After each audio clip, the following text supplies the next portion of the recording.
രാഹുൽ മാങ്കൂട്ടത്തിന് കേരള ഹൈക്കോടതി ജാമ്യം അനുവദിച്ചു. സുപ്രധാനമായ ചില ഒബ്സർവേഷൻസ് ഹൈക്കോടതി അതിൻ്റെ അകത്ത് നടത്തിയിരിക്കുന്നു.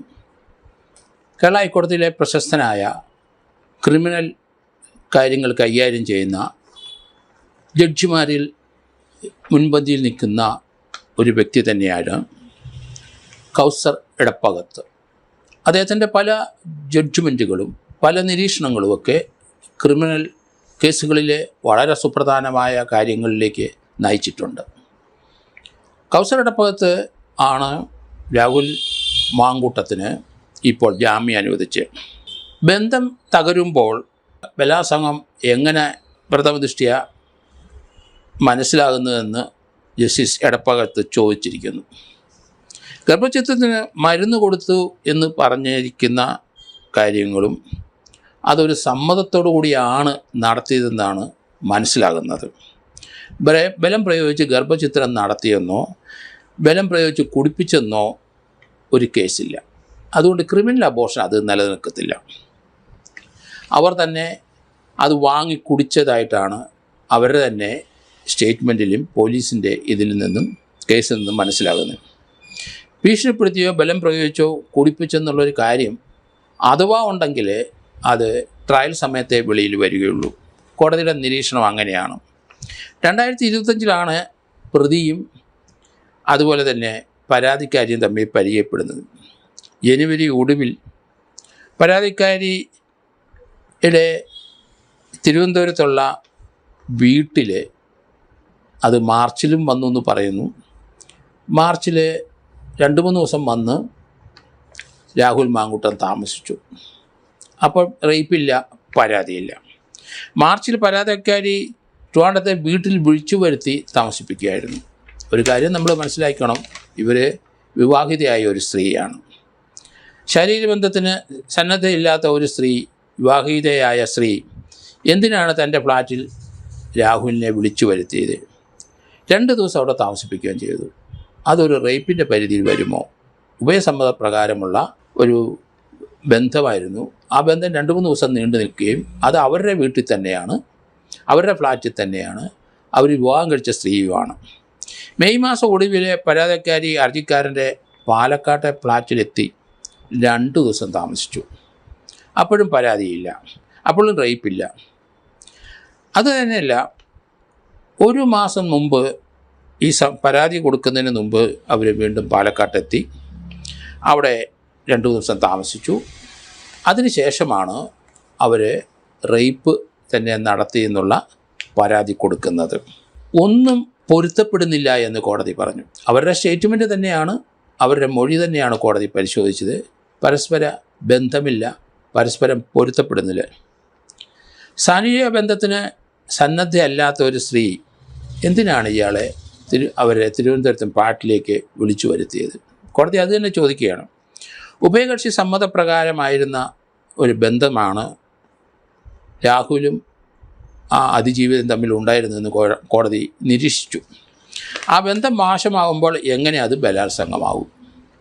ഇത് തന്നെയാണ് സുപ്രീം കോടതി അടുത്ത കാലത്ത് പറഞ്ഞിരിക്കുന്നത്. രാജ്യത്ത് ഇതുപോലെയുള്ള ബന്ധങ്ങൾ ധാരാളമായി നടക്കുകയും ആ ബന്ധം മോശമാകുമ്പോൾ അവർ റേപ്പുമായിട്ട് പരാതിയുമായിട്ട് പോലീസിന് മുമ്പിൽ വരുന്നത്, ആ സംഭവങ്ങൾ വർദ്ധിച്ചു വരുന്നതായിട്ട് സുപ്രീം കോടതി നിരീക്ഷിച്ചു. അങ്ങനെയുള്ളൊരു ബന്ധം അത് ഒരു റേപ്പിൻ്റെ പരിധി വരുന്നതല്ല എന്നാണ് സുപ്രീം കോടതി കഴിഞ്ഞ ദിവസം പ്രഖ്യാപിച്ചത്. കാരണം ഡൽഹിയിലുള്ള ഒരു അഡ്വക്കേറ്റ് അവരുടെ സഹപ്രവർത്തകയുമായി വളരെ നാളത്തെ ബന്ധത്തിന് ശേഷം അവർ തമ്മിൽ കലഹിച്ചപ്പം, അവർ തമ്മിൽ അവരുടെ പ്രൊഫഷണലായിട്ടുള്ള കാര്യം തെറ്റിപ്പിരിഞ്ഞപ്പോൾ ആ സ്ത്രീ ആ അഡ്വക്കേറ്റിനെതിരായിട്ട് റേപ്പ് കേസ്, അവരെ പീഡിപ്പിച്ച കേസ് കൊടുക്കുകയും ആ കേസിൽ അദ്ദേഹം അറസ്റ്റിലാവുകയൊക്കെ ചെയ്തിട്ടുണ്ട്. ആ കേസാണ് സുപ്രീം കോടതി നിരീക്ഷിച്ചത്. ആ സുപ്രീം കോടതി കൃത്യമായി അതിനകത്ത് പറഞ്ഞിട്ടുണ്ട്, ഉഭയസമ്മതപ്രകാരമാണ് അവർ തമ്മിൽ, അവർ സീനിയർ അഡ്വക്കേറ്റ് ജൂനിയർ അഡ്വക്കേറ്റ് ആയിരുന്ന സന്ദർഭത്തിൽ അവർ തമ്മിലുള്ള ബന്ധം അതൊരു റേപ്പിൻ്റെ പരിധി വരെ വരുന്നതല്ല. അവർ തമ്മിൽ ബന്ധം മോശമായപ്പോൾ അവർ റേപ്പ് തന്നെ ചെയ്തു എന്ന് പറഞ്ഞ് പരാതി കൊടുക്കുന്നത് അതൊരിക്കലും ശരിയായ നടപടിയല്ല എന്നാണ് സുപ്രീം കോടതി പറഞ്ഞിരിക്കുന്നത്. അതേ രീതിയിലൊരു ഒബ്സർവേഷനാണ് കൗസർ എടപ്പകത്ത് രാഹുൽ മാങ്കൂട്ടത്തിൻ്റെ കേസിനകത്ത് നടത്തിയിരിക്കുന്നത്. പാലക്കാട്ടെ ഫ്ലാറ്റ് വെച്ച് തന്നെ പീഡിപ്പിച്ചു എന്ന് പറഞ്ഞാണ് അവർ കേസ് കൊടുത്തിരിക്കുന്നത്. തിരുവനന്തപുരത്തെ കാര്യങ്ങളൊക്കെ അതൊരു റേപ്പിൻ്റെ പരിധിയിൽ വരുമോ ഇല്ലയോ എന്ന് അവർ തന്നെ നിശ്ചയിക്കട്ടെ എന്നാണ് ഞാൻ പറയുന്നത്. കാരണം പാലക്കാട്ട് തന്നെ പീഡിപ്പിച്ചു എന്ന് പറഞ്ഞിട്ട് വീണ്ടും അവർ 2 ദിവസം കൂടെ അവിടെ തുടർന്നു എന്നുള്ളതാണ്, അവിടെ താമസിക്കുക എന്നുള്ളതാണ്. അപ്പോൾ ഇത് അവർ കഴിഞ്ഞ 2025 ജനുവരി, മാർച്ച്, ഏപ്രിൽ, പിന്നെ മെയ് മാസം, പിന്നെ അവസാനം പാലക്കാട്, ഇങ്ങനെയുള്ള സന്ദർഭം ഈ കേസ് കൊടുക്കുന്ന 1 മാസം മുമ്പ് വീണ്ടും പാലക്കാട്, ഇത്രയും സന്ദർഭങ്ങളിൽ രണ്ടുപേരും ഒന്നിച്ച് കഴിഞ്ഞുകൂടി. അപ്പോഴൊന്നും റേപ്പിൻ്റെ ആരോപണമില്ല, തന്നെ പീഡിപ്പിച്ചെന്ന ആരോപണമില്ല, അദ്ദേഹം ആയിട്ട് ഒന്നിച്ച് കഴിഞ്ഞുകൂടി എന്നാണ് അവരുടെ മൊഴിയിൽ തന്നെ മനസ്സിലാകുന്നത്. അതുതന്നെയാണ് കൗസർ എടപ്പകത്ത് അദ്ദേഹം അത് നിരീക്ഷിച്ചത്, അത് ഒബ്സർവ് ചെയ്തത്, ആ മൊഴിയുടെ വൈരുദ്ധ്യങ്ങൾ കണ്ടെത്തിയത്. ഉഭയസമ്മതപ്രകാരമുള്ള ഒരു ബന്ധമായിരുന്നു അവർ തമ്മിലെന്നാണ് കോടതി ഇതിൽ നിന്ന് മനസ്സിലാക്കിയിരിക്കുന്നത്. അതുകൊണ്ടാണ് സ്വാഭാവികമായ ജാമ്യം രാഹുൽ മാങ്കൂട്ടത്തിന് കൊടുക്കാൻ കാരണമെന്നാണ്. ഏതായാലും ഈ രീതിയിലുള്ള 3 കേസുകളാണ് അദ്ദേഹത്തിൻ്റെ മേലുള്ളത് കേരളത്തിൽ. ആ 3 കേസുകളും നിലനിൽക്കില്ല.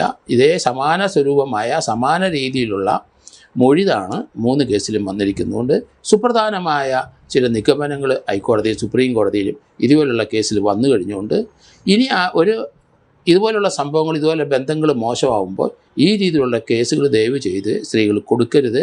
കാരണം അങ്ങനെയുള്ളൊരു ബന്ധം നിയമപരമായിട്ട് നിലനിൽക്കുന്നതല്ല. അന്നേരം ഒരു ആശ്വാസമൊക്കെ തോന്നുമെങ്കിലും ഇതുപോലെയുള്ള ബന്ധത്തിന് അതിന് നിയമപരമായ ഒരു സംരക്ഷണം ലഭിക്കില്ല. ലിവിങ് ടുഗദറൊക്കെ നമുക്കറിയാം എന്ന് പറയുന്നതിന് അപ്പുറത്തേക്ക് ഇതിനകത്തൊരു ബന്ധമില്ല എന്ന് തന്നെയാണ് എനിക്ക് തോന്നുന്നത്. എന്തായാലും കോടതിയുടെ സുപ്രധാനമായ ചില നിരീക്ഷണങ്ങൾ, ഇതുപോലെയുള്ള കേസുകൾ പോലീസ് എടുക്കുന്നതിന് മുമ്പ് ഈ കൗസർ എടപ്പാളത്തിൻ്റെ അദ്ദേഹത്തിൻ്റെ ഒബ്സർവേഷൻ, ഈ ജഡ്ജ്മെൻറ്റ് പരിധിയിൽ അദ്ദേഹം പറഞ്ഞിരിക്കുന്ന കാര്യങ്ങൾ എല്ലാം നിരീക്ഷിച്ച ശേഷമേ ഒരു കോഗ്നിസൻസ് SHOമാർ എടുക്കാൻ പാടുള്ളൂ എന്നാണ് എൻ്റെ അഭ്യർത്ഥന.